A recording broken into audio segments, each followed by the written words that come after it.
Well, now, what I want to do is have a mutual brain-picking session.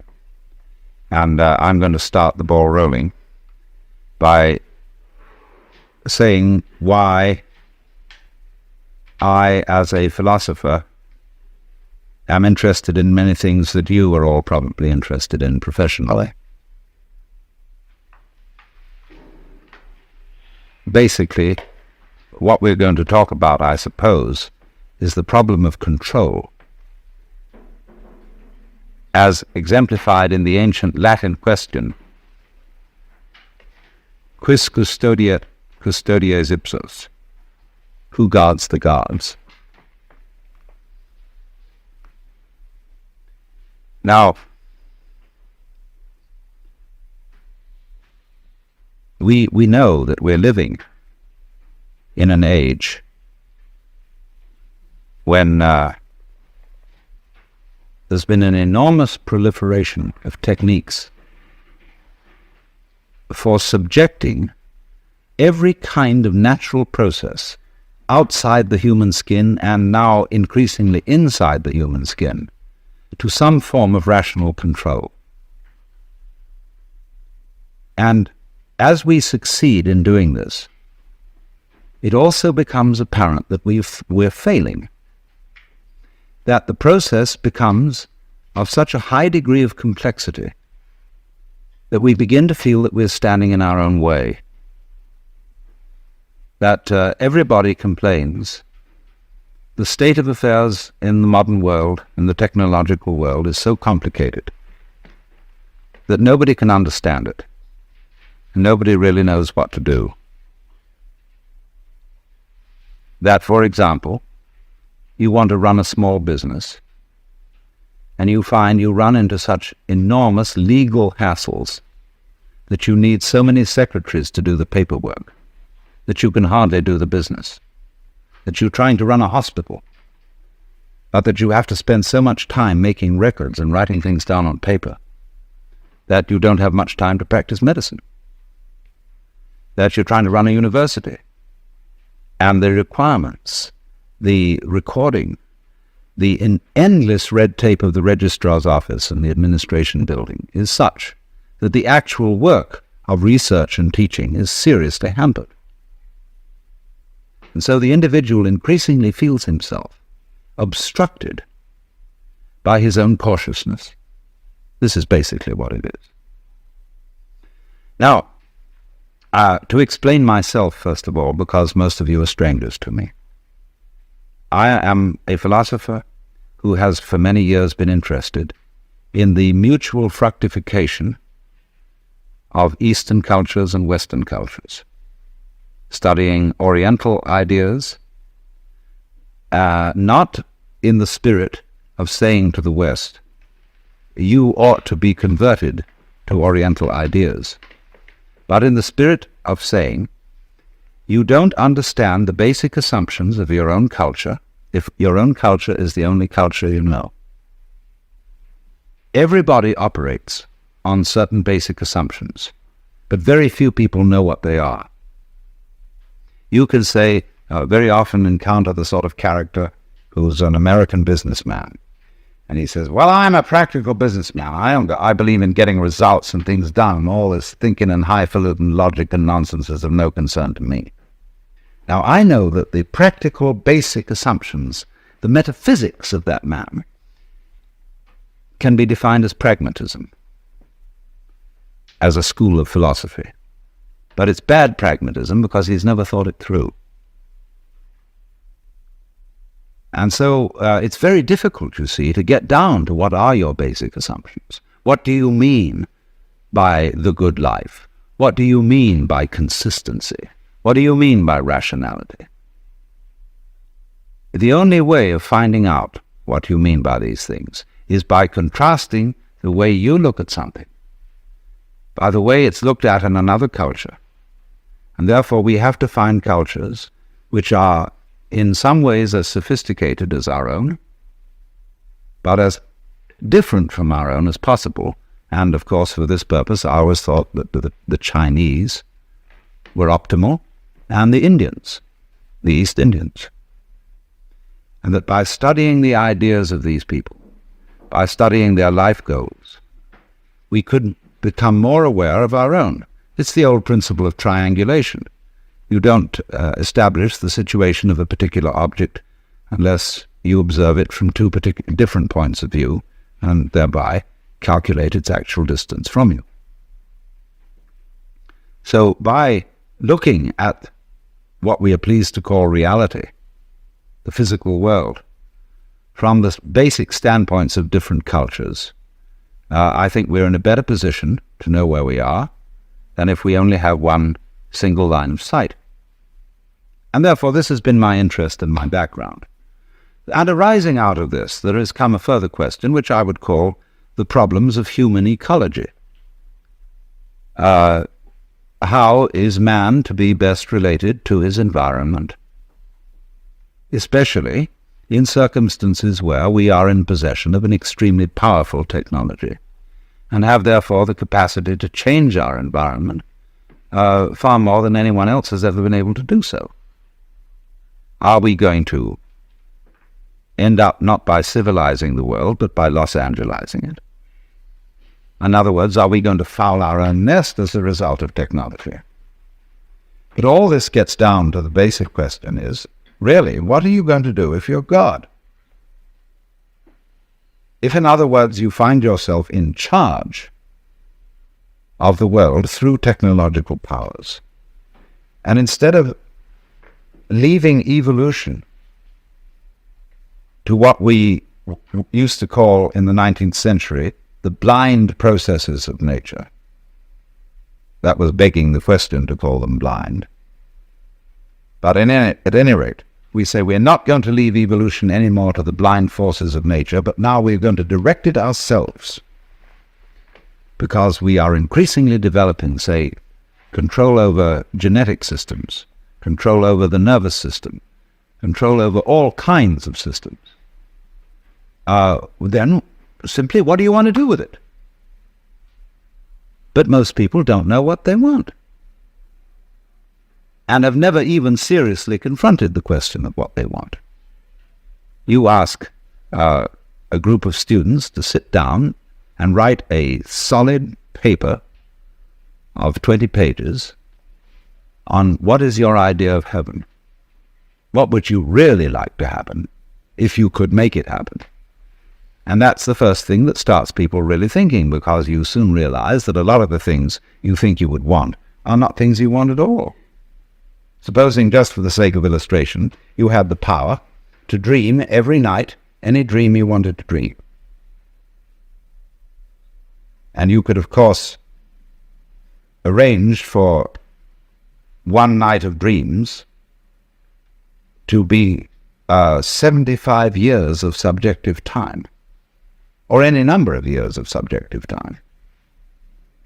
What would you do? Well, of course, you'd start out by fulfilling every wish.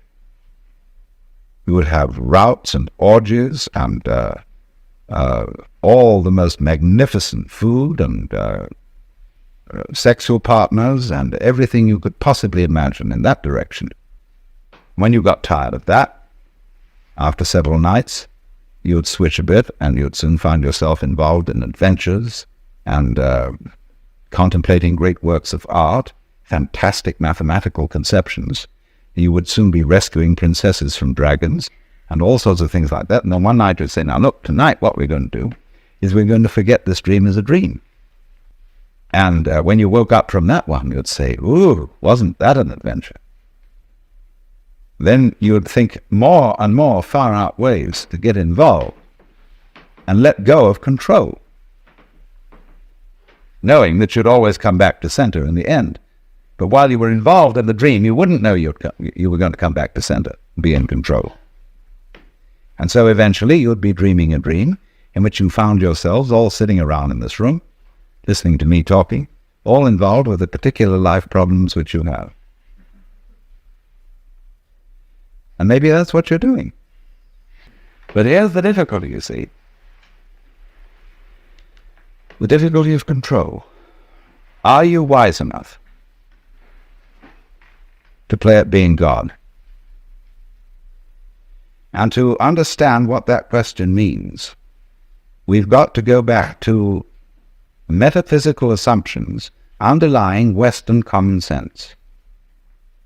And whether you are a Jew or a Christian or an agnostic or an atheist, you are not uninfluenced by the whole tradition of Western culture, the models of the universe which it has employed, which influence our very language, the structure of our thought, the very constitution of logic, which are going into, say, computers. The Western model of the universe is political and engineering or architectural. It is natural for a child to ask its mother, "How was I made?" It would be inconceivable for a Chinese child to ask, "How was I made?" It might ask, "How was I grown?" or "How did I grow?" but not "How was I made?" as if I were an artifact, something put together, something which is a construct. But all Western thought is based on the idea that the universe is a construct. And even when we got rid of the idea of the constructor, the personal God, we continued to think of the world in terms of a machine, in terms, say, of Newtonian mechanics, and later in terms of what we call quantum mechanics, although I find it rather difficult to understand how quantum theory is in any sense mechanics. It's much more like organics, which is to me a different concept. However, that may be. It has percolated, you see, into the roots of our common sense that the world is a construct, is an artifact.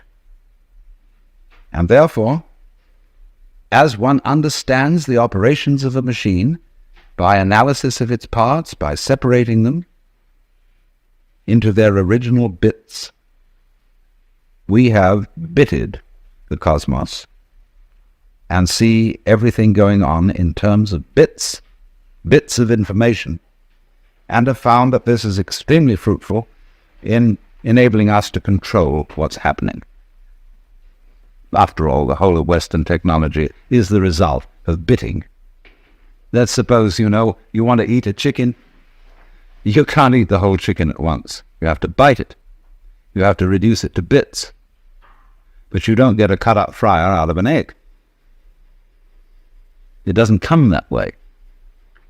So what has happened is this, that we don't know the origins of all this. It's maybe go back thousands of years.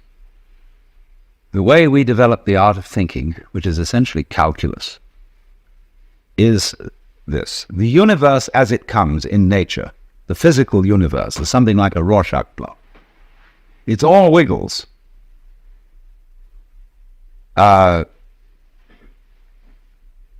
We who live in cities are not really used to this because we build everything in straight lines and rectangles and so on. Wherever you see this sort of thing, human beings have been around because they're always trying to straighten things out.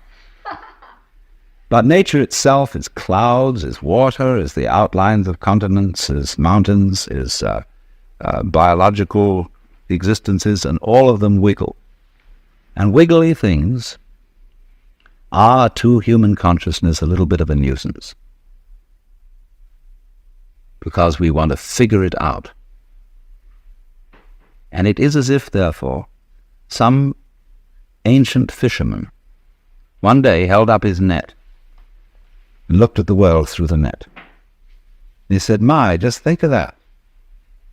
There I can see the view, and it's and that peak of that mountain is 1, 2, 3, 4, 5, 6 holes across. And the base is 1, 2, 3, 4, 5 holes down. Now I've got its number." See? And so the lines of latitude and longitude, the lines of celestial and terrestrial latitude and longitude, the whole idea of a matrix, of a looking at things through graph, paper printed on cellophane, is the basic idea of measurement. This is the way we calculate. We break down the wiggliness of the world into comprehensible, countable, geometrical units, and thereby figure it and construct it in those terms. And this is so successful up to a point that we can, of course, come to imagine that this is the way the physical world really is. Discrete, discontinuous, full of points. In fact, a mechanism. But I want to just put into your mind the notion that this may be the prejudice of a certain personality type. You see, in the history of philosophy and poetry and art, we always find the interchange of two personality types, which I call prickles and goo. The prickly people are advocates of intellectual porcupinism. They want a rigor. They want precise statistics, and they have a certain clipped attitude in their voices, and you know this very well in academic circles, where there are people who are always edgy like that, and they accuse other people of being disgustingly vague and miasmic and mystical. But the vague, miasmic and mystical people accuse the prickly people of being mere skeletons with no flesh on their bones. And they say to you, you just rattle. You're not really a human being. You know the words, but you don't know the music. And so, therefore, if you belong to the prickly type, you hope that the ultimate constituent of matter is particles. If you belong to the gooey type, you hope it's waves. If you are prickly, you're a classicist. And if you're gooey, you're a romanticist. And going back into medieval philosophy, if you're prickly, you're a nominalist. If you're gooey, you're a realist. And so it goes. But we know very well that this natural universe is neither prickles nor goo exclusively. It's gooey prickles and prickly goo. And you see, it all depends on your level of magnification. If you've got your magnification on something so that the focus is clear, you've got a prickly point of view. You've got structure, shape, clearly outlined, sharply defined. The little out of focus is going to go bleh, and you've got goo. But we're always playing with the two, because it's like the question is the world basically stuff, like matter, or is it basically structure?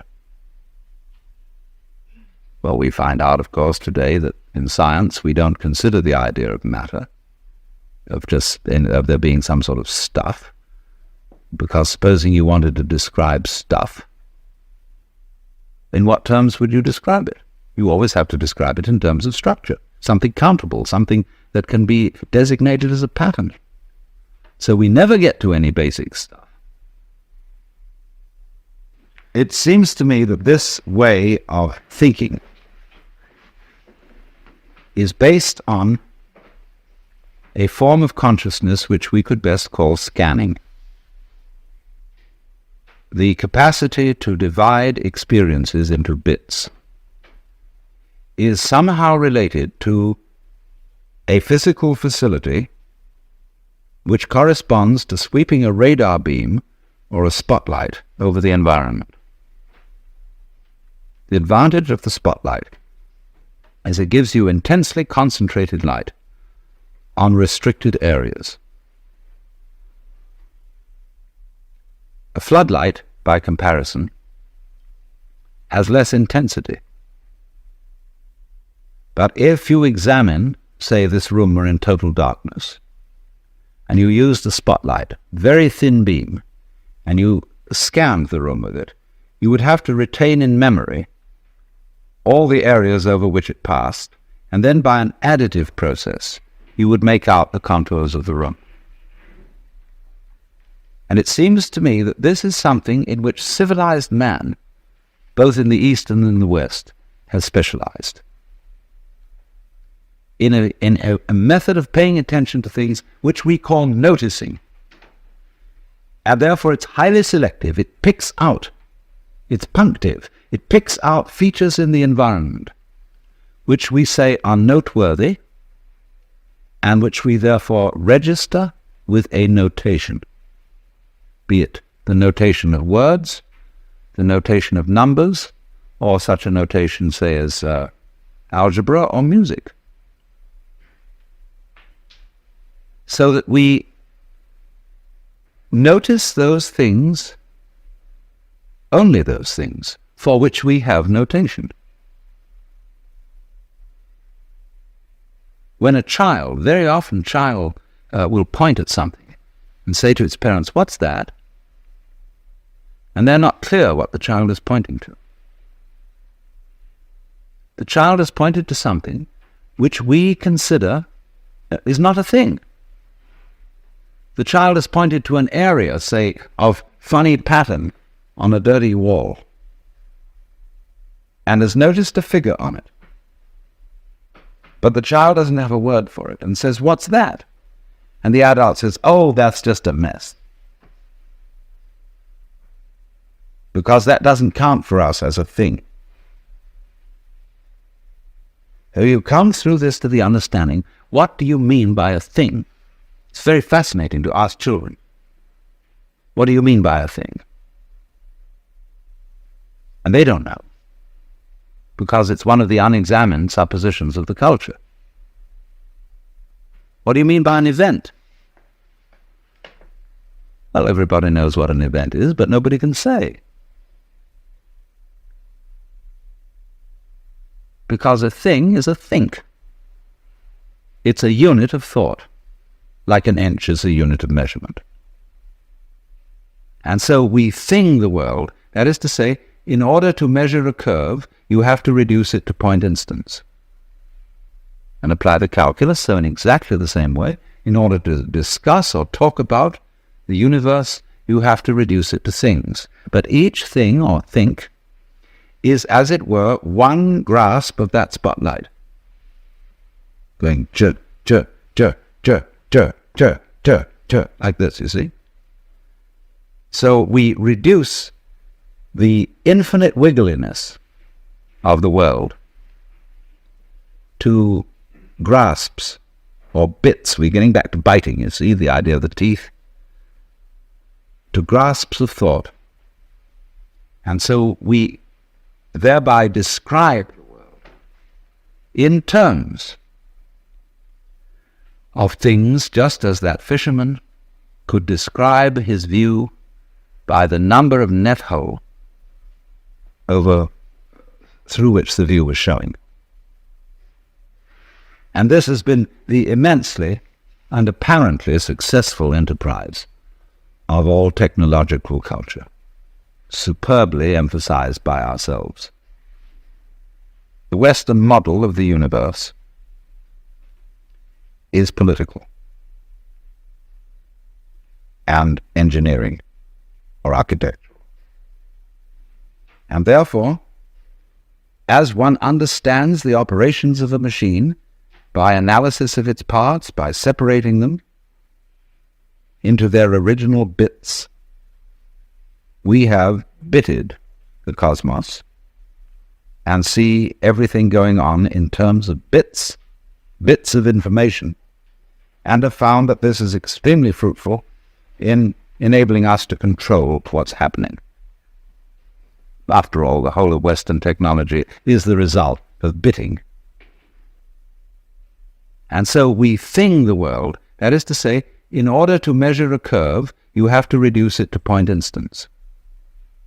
And apply the calculus, so in exactly the same way, in order to discuss or talk about the universe, you have to reduce it to things. But each thing or think is, as it were, one grasp of that spotlight. Going ch, ch, ch, ch, ch, ch, ch, ch, like this, you see?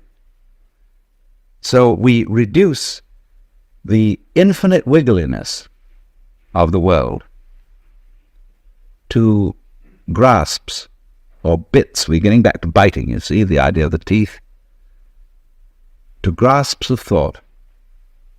And so we thereby describe the world in terms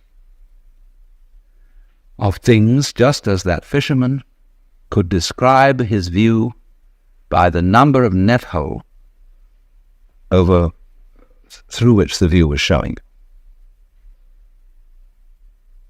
But the problem that arises is this. First of all, very obviously, everybody knows, I hardly need to mention it. Go to the science of medicine. You get a specialist who really understands the function of the gallbladder. And he's studied gallbladders ad infinitum, and he really thinks he knows all about it. But whenever he looks at a human being, he sees him in terms of gallbladder.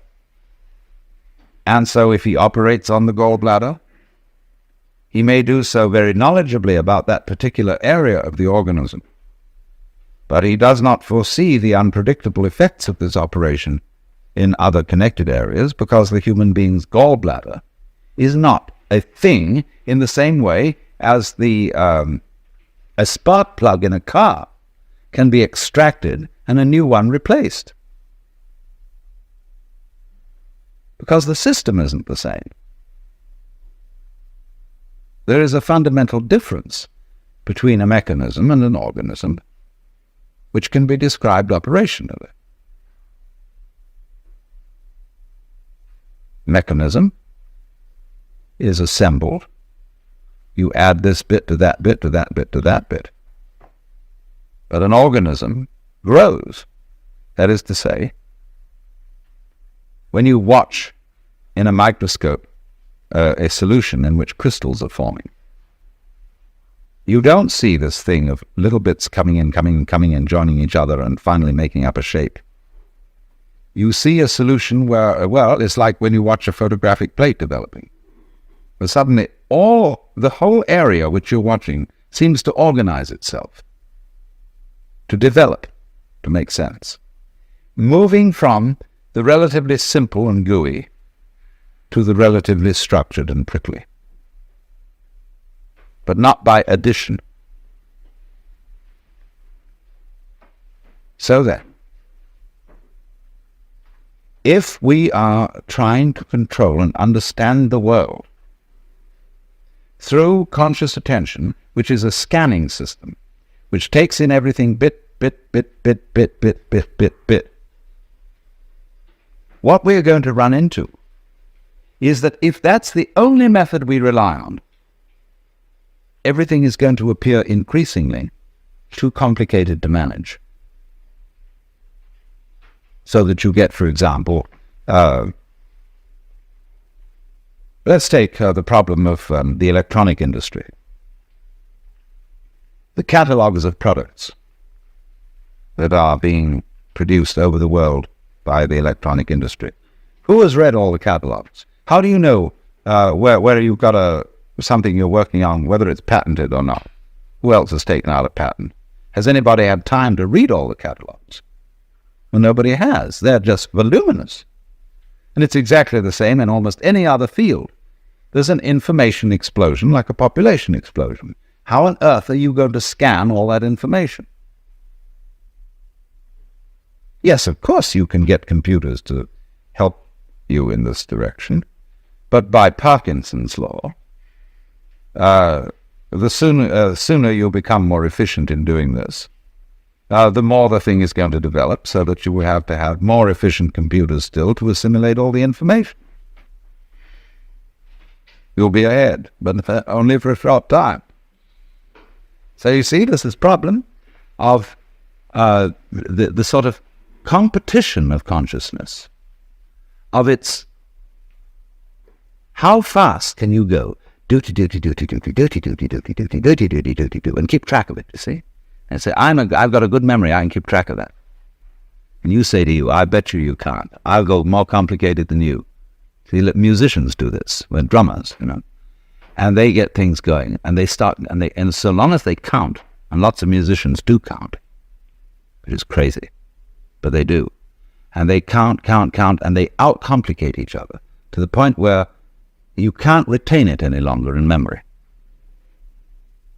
So you say, okay, if I can't retain it, we've got this gadget here that can. And we've got these marvelous mechanical memories, and they will retain it. They'll go much more fancy. They'll go this duty at a colossal speed, like that, you see. But it's the same old problem. Because you get something that can outdo that.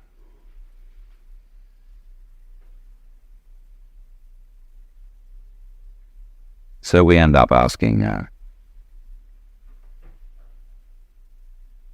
yeah, but supposing there were some other way of understanding things.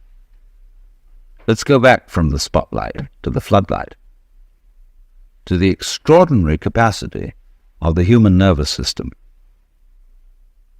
to comprehend situations instantaneously, without analysis. That is to say, without verbal or numerical symbolism of the situation in order to understand it. I hope you understand what I mean.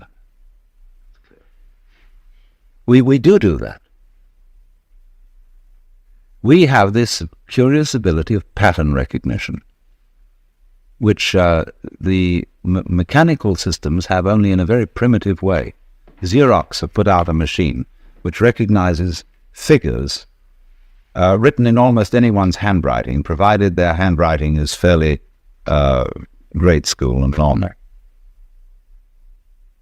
But a computer has a terrible time trying to recognize the letter A when it's printed in, say, sans serif, Gothic, longhand, or whatever kind of A you may write.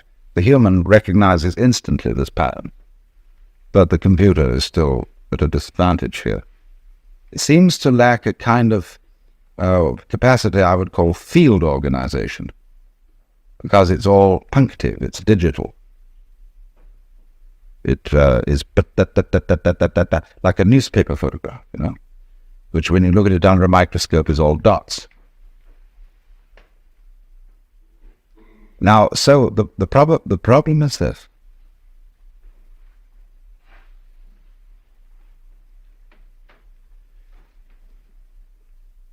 In developing technology, are we leaving out of consideration our strongest suit, which is the brain itself?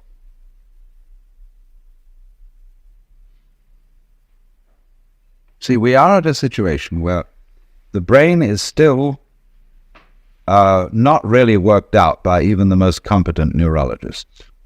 It puzzles them. They can't give a model of the brain in numerical or verbal language.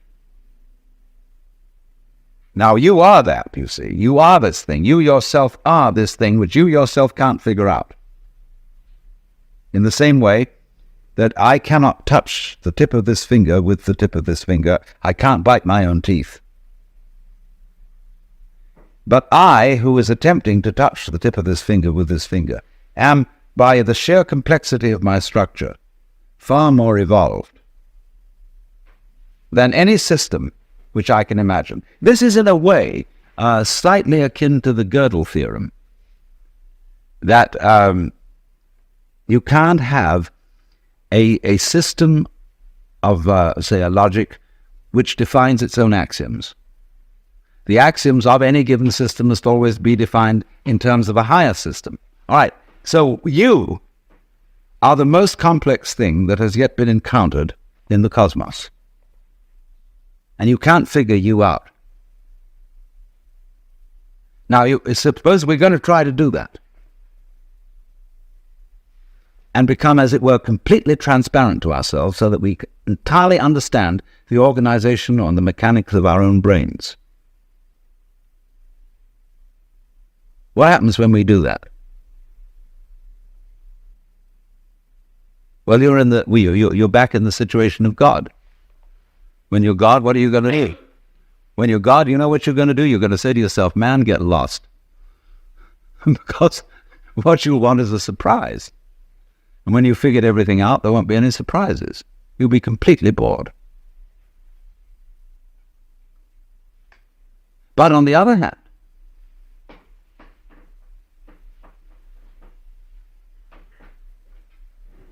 a person, I would say, who is really functioning completely is basically a person who trusts his own brains and permits his brain to operate at a more optimal level. In other words, he knows how to think things out, but he makes his best discoveries without thinking. In other words, you all know very well the processes of creative invention. You've got a problem, you think it over, and you can't find out any answer to it because the digital system of thinking is too simple, too clumsy to deal with it. It's more complex. There are more variables than can be kept in mind at one time. So you say, I'll sleep on it. Or you go to the Institute of Advanced Studies at Princeton, behavioral sciences at Stanford, where they pay you to goof off, which is highly excellent idea. And you moon around, and you've got a blackboard, and you look out of the window and pick your nose, and so on. And your brain eventually hands you the solution to the problem. And you immediately, because you have technical knowledge, you recognize that's a solution. But then, naturally, you go back and check it. And you work the bit-by-bit form of thinking on it and see, now, does it come out in those terms? And if it does, everybody will agree with you, yes, that's the answer. But if it doesn't come out in those terms, they won't agree with you, because you haven't subjected it to the socially acceptable traditional form of analyzing knowledge. But here's the problem. It takes an awful long time to check these things out. It takes an awful long time to arrive at the solution which you got like that by a purely calculative process. Most of the situations of life are such that they don't wait for us to make up our mind. So that an enormous amount of carefully worked out scientific knowledge is trivial. It's all very well, very finely worked out, but much too late. Because life presents you, life comes at you from all sides, all over everywhere at once. And the only thing you've got to deal with that is the thing inside here in the skull. Now, I'm not saying this to put down all this marvelous work of calculation, brought to immense sophistication electronically and so on. Not at all, because actually you people are the first people to understand the limitations of your own kind of knowledge. And you're going to have to tell the politicians about this. They don't. They think that this kind of knowledge is the answer to everything. And I think most of you know it isn't. Which is not something, I repeat, against technology. It's only saying that when you walk, you put your right foot forward. And that's fine, but then you must put your left foot forward. So let's say that the great technological enterprise has been putting the right foot forward. But you must bring up the left foot. That is to say, bring up re-valuation and new respect for the organic type of organization, which is incomprehensible to technological thinking, but which always underlies it. That by itself doesn't work, because after you bring the left foot up, you've again got to bring up the right foot. The analytic. After goo comes prickles. After prickles comes do. And you have to keep this thing up. And I think our danger at the present time is that we are so heady, so delighted with the results of prickles, that we've got to let back a little bit of goo into the system. Well, now, what we've got to try and do is, I think, to work out a way of making the brain itself more efficient. And this is the thing that civilized education has neglected. Lynn White, to quote him again, used to say that the academic world today only values three kinds of intelligence: verbal intelligence, mnemonic intelligence, in other words, good at remembering, and computational intelligence. He said it entirely neglects kinesthetic intelligence, social intelligence, and he had at least 7 kinds of intelligence. I forget what they all were. But it is this extraordinary capacity of the neural organization, say, to engage in pattern recognition and in solving instantly certain complex problems without knowing how it does it. The trouble is, when you do something you don't know how to do, you've got a non-repeatable experiment, in a certain sense. In other words, you can't explain to someone else how to put it together. But you can do it like you can open and close your hand without any knowledge of physiology. Do it every time. Whoops, I don't know how I do it. I just do it, you see.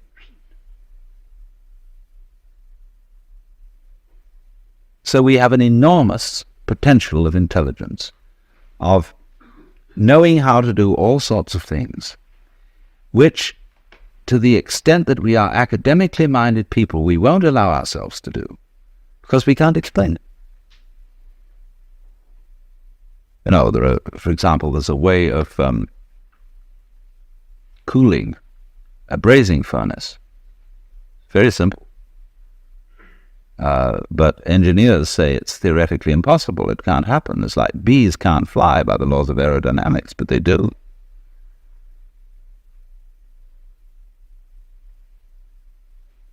So the rather practical issue I come to is this, that technology, if it relies exclusively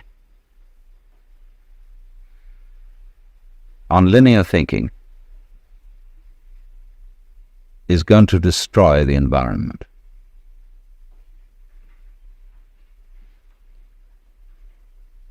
It's going to become too complicated to handle. Man is going to be like the dinosaur, which had to have a brain in its head and a brain in its rump because it was so big. You know, the caveman kept a dinosaur, and when he went to bed at night, he'd clump it on the tail with a club, and it'd scream at 8 o'clock in the morning. Wake him up. It seems to me we're getting into that kind of saurian situation with our technology, which is going to lead us to extinction. So the question is, are we going to foul things up by insisting on using linear input information and controlling it as the dominant tool of controlling the world? Or can we master all that, as we have done, and still use the linear input and analysis, but with a fundamental trust in our power to assimilate multiple input, although we really don't know how we do it? And my point is that you can't find an absolute which you can pin down, you see. So there always remains in any human operation the basic central thing, which you can't pin down because it's you, just as the teeth can't bite themselves. Now, the assumption of Judeo-Christian culture is that man in his nature is sinful and therefore can't be trusted. The assumption of at least ancient Chinese culture is that man in his essential nature is good and therefore has to be trusted. Because they say to us, if you can't trust your own basic nature, you can't really rely on the idea that you're untrustworthy. Therefore, you're hopelessly fouled up. So this has amazing political and other consequences, this different assumption. If we say, no, we human beings are fallible and basically selfish and really, really fundamentally evil, and therefore we need law and order. We need a control system to put us in order. We thereby project these control systems into the church or into the police or into somebody who are really ourselves disguised. See, it's like daylight saving time. Everybody could simply get up an hour earlier. But instead of doing that, we alter the clock, because the clock is a kind of authority. And we say, well,